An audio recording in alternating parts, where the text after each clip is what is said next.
Hello ನಮಸ್ಕಾರ, ನಾನು ಶರ್ಮಿತಾ ಶೆಟ್ಟಿ. ಭಾರತೀಯ ಮಹಿಳಾ ಕ್ರಿಕೆಟ್ ಲೋಕದ ಸ್ಟಾರ್ ಆಟಗಾರ್ತಿ ಸ್ಮೃತಿ ಮಂದಾನ ಇತ್ತೀಚೆಗೆ ತಮ್ಮ ಮದುವೆ ವಿಷಯವಾಗಿ ಸಖತ್ ಸುದ್ದಿಯಲ್ಲಿದ್ದಾರೆ.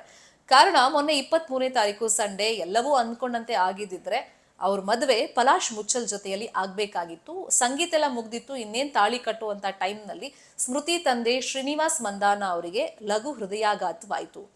ಅದಕ್ಕೆ ಕಾರಣ ಈ ಪಲಾಶೆ ಅಂತ ಹೇಳಲಾಗ್ತಾ ಇದೆ. ಕಾರಣ ಸ್ಮೃತಿ ಜೊತೆಯಲ್ಲಿ ರಿಲೇಶನ್ಶಿಪ್ ನಲ್ಲಿ ಇದ್ದಾಗಲೇ ಈ ಪಲಾಶ್ ಬೇರೆ ಹುಡುಗಿ ಜೊತೆಯಲ್ಲಿ ಅಫೇರ್ ಇಟ್ಕೊಂಡಿದ್ದ. ಈ ಸಂಬಂಧ ಶ್ರೀನಿವಾಸ್ ಸೇರಿದಂತೆ ಸ್ಮೃತಿ ಫ್ಯಾಮಿಲಿ ಅವ್ರಿಗೆ ಗೊತ್ತಾಗಿದ್ದಕ್ಕೆ ಶ್ರೀನಿವಾಸ್ ಅವರಿಗೆ ಈ ರೀತಿ ಆರೋಗ್ಯದಲ್ಲಿ ಏರುಪೇರು ಆಯ್ತು ಅಂತಾನು ಸುದ್ದಿಗಳಿದೆ. ಇನ್ನೊಂದ್ ಕಡೆ ಈ ಪಲಾಶ್ ಕುರಿತಂತ ಚಾಟ್ಗಳು ಸೋಷಿಯಲ್ ಮೀಡಿಯಾದಲ್ಲಿ ವೈರಲ್ ಆಗ್ತಾ ಇದ್ದಂಗೆ ತುಂಬಾ ಜನ ಸ್ಮೃತಿ ಡೈಮಂಡ್ ಆಕೆ ಹಿಂಗ ಆಗ್ಬಾರ್ದಿತ್ತು ಅಂತ ಮರುಕ ವ್ಯಕ್ತಪಡಿಸ್ತಾ ಪಲಾಶ್ ಬಗ್ಗೆ ತುಂಬಾ ನೆಗೆಟಿವ್ ಆಗಿ ಕಮೆಂಟ್ ಗಳನ್ನ ಹಾಕ್ತಾ ಇದ್ದಾರೆ. ಈ ಮಧ್ಯದಲ್ಲಿ ಸ್ಮೃತಿ ಎಲ್ಲ ಪೋಸ್ಟ್ ಗಳನ್ನ ಪಲಾಶ್ ಜೊತೆಗಿನ ಪೋಸ್ಟ್ ಗಳನ್ನ ಡಿಲೀಟ್ ಮಾಡಿ ಹಾಕಿದ್ದಾರೆ.